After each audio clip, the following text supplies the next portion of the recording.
Hello everyone, it's Peter here, Piotr Fisner. How you doing, guys? So, it's an exciting time, and what it is you know because of the title, but hey ho, I will, cut it, but it didn't cut.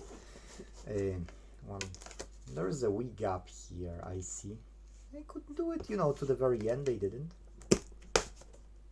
Oh well. Oh, there's something on the side, so let's leave it because that will take me ages. Let's get some knife and let's check how they pack it. Ugh. Nasty. Okay, everything everywhere. Okay, so it is a bit messy packaging. Still doesn't change my mind about 5-star rating, but on eBay. But they could have, if they sold thousands of those units, they could have some better norm of packaging. Remove the transport banks before use.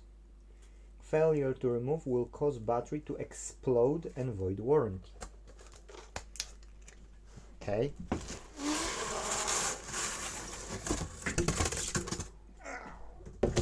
That's super heavy.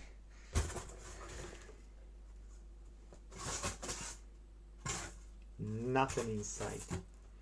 Polystyrene, and there is some foam, quite thin foam, about less than 2 inches, about 5 centimeters maybe. Okay. You know what? I'll just do it like that. Who cares? Okay. These are on the side what they written. Oh, we want to take it out. I've got mess in general here, and after this I will have super extra mess, like turbo mess. So what do we have here? We've got a patient. No. Now, yes, now. Okay, so I'm back and it's about half an hour. Okay, remove the transfer bunks. That's looking like a bunk to me. I'd rather have some cask bung, smelly with some whiskey. At least would be nice smell. So, bungs are removed officially. We can, telling you, should came pre-charged. I don't know if I was talking something and I did stop before the customer came. Ooh, 9:45, so customer was about 40 minutes then.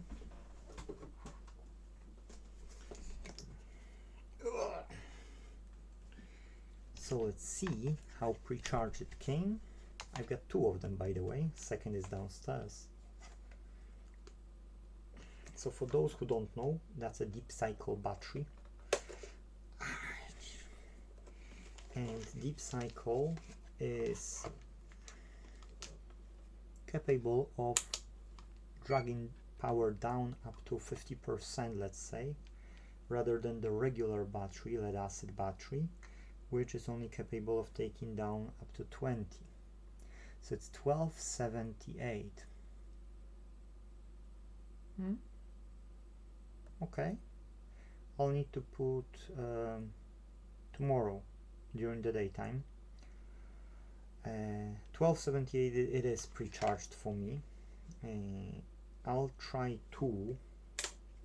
What I'll try is I'll wait, because I bought those thingies on them, and I'll try to charge it, use it. I've got some inverter behind me, so I'm gonna use it. But now, because we've got a battery, because we've got solar panels, we need to connect everything, and we need to make a BSM, battery system management, for this, plus inverter. So those two things I need to focus on, and the wiring.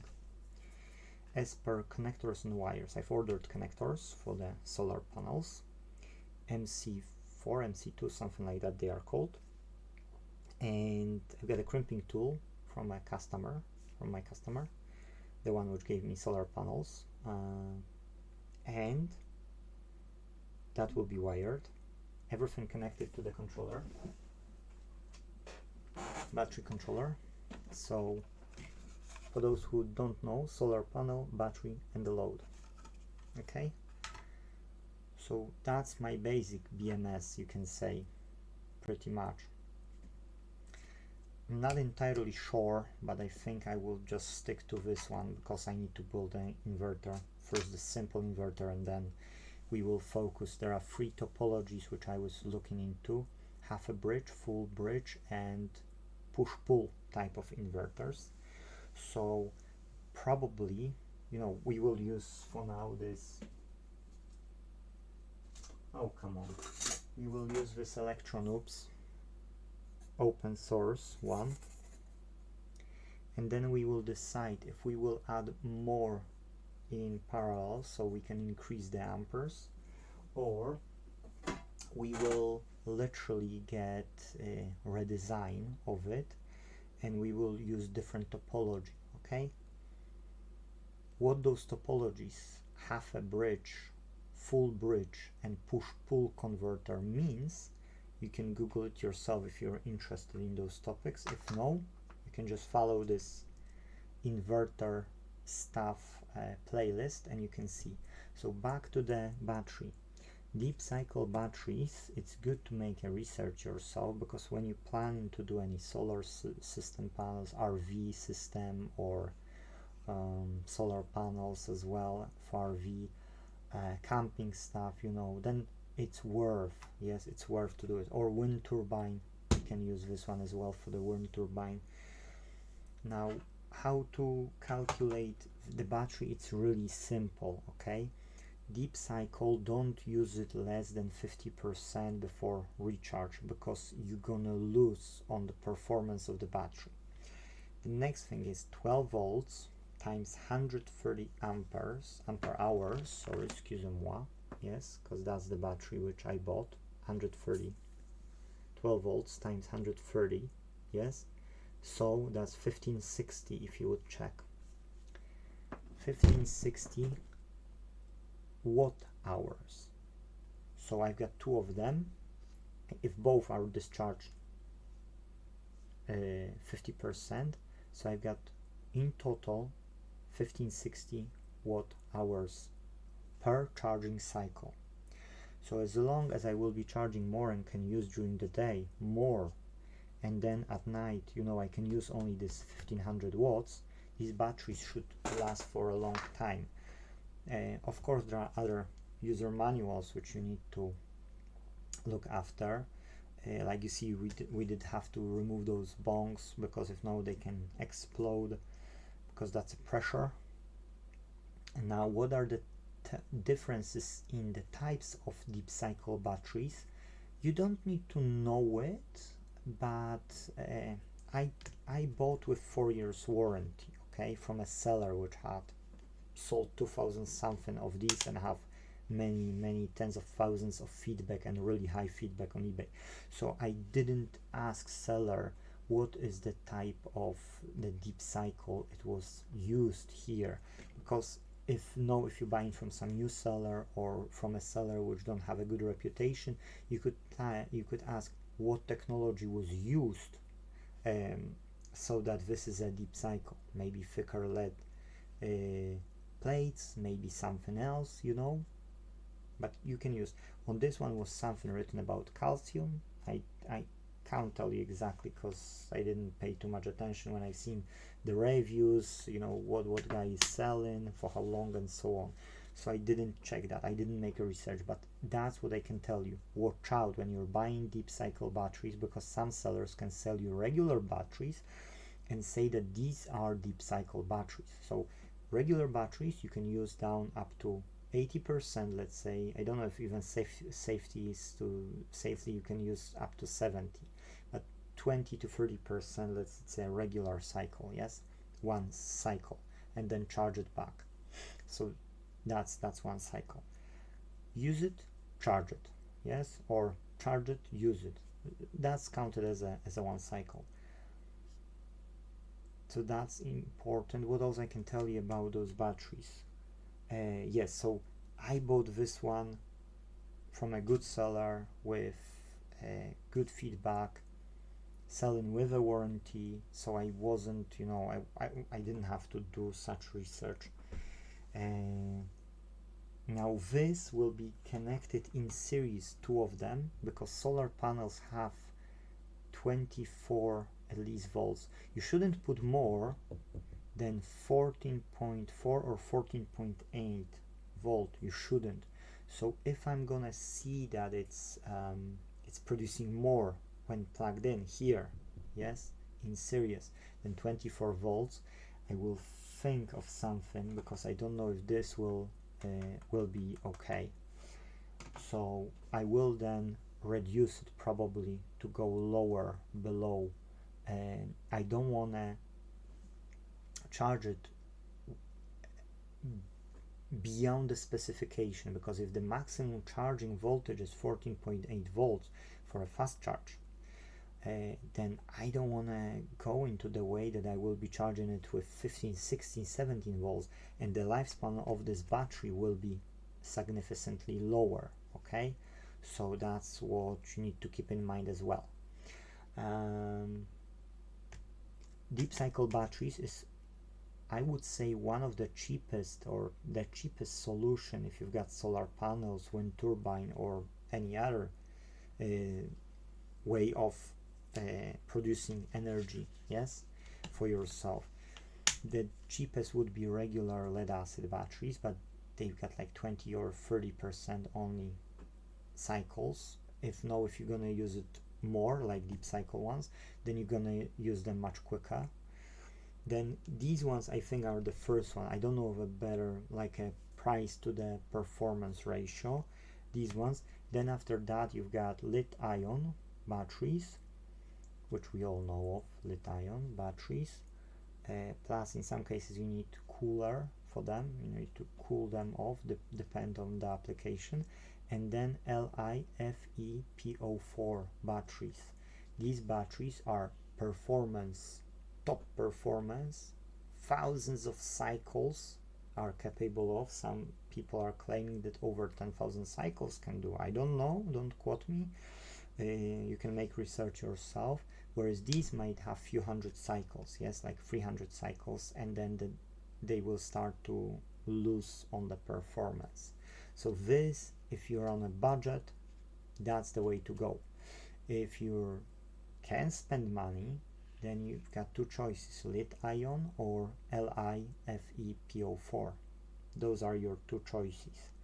The downside of the LiFePO4 is that you shouldn't connect them in series. These you can connect in series, but if you've got a ready-made battery of LiFePO4 and times 2, you shouldn't connect them in series. You can connect them in the parallel, or by cells, LiFePO4, and do BMS, battery management system, for this, yes, and then you can do it in series in certain way, because you're gonna design it this way.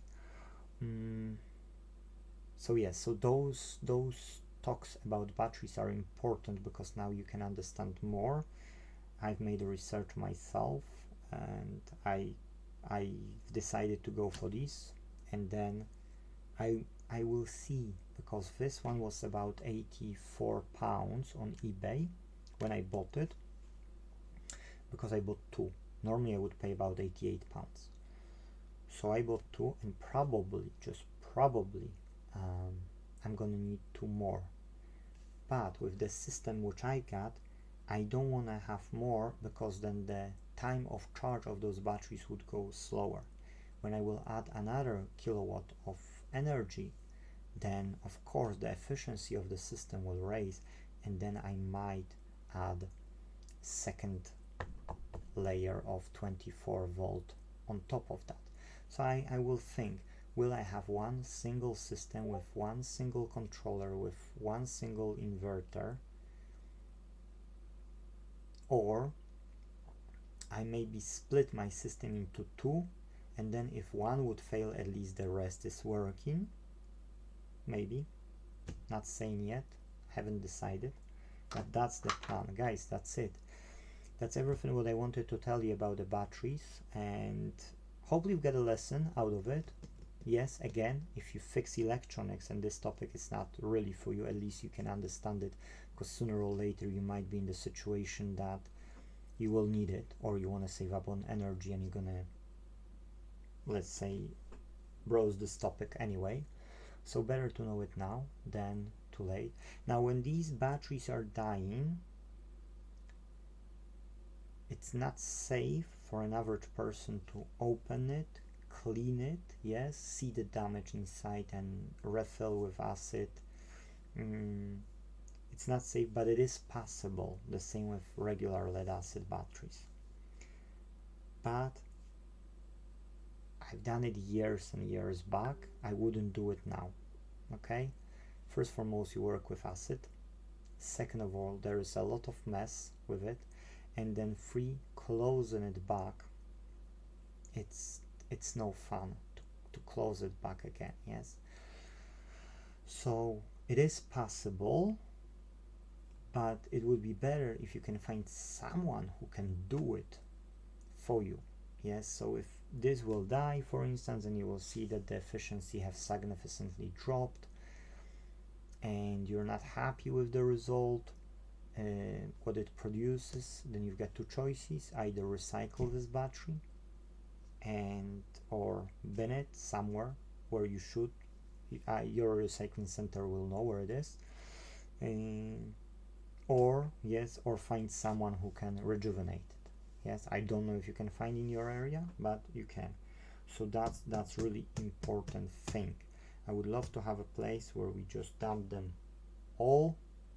Yes, maybe Inte.Team will have such place. People are dumping, and then there is a team who know how to approach health and safety about it, opening them, removing the acid, checking the state of plates, yes, and the condition in general of the battery, looking if there are shorts, any other stuff, then cleaning it in the proper way, and then filling with all the plates and sheets in between, and then fill it with acid. Yes, closing it and fill it with acid. That would be awesome, but for now we don't have it, so maybe one day we will. For now, that's everything in this video, guys. Thank you for watching. Hopefully you've learned something out of it, and let's move on now to make live the system so that we will have a battery charged by solar panels, and then we can approach our inverter. Yes, thank you, guys. See you later, and hope you did like and you left me some like button. Thank you. Bye bye.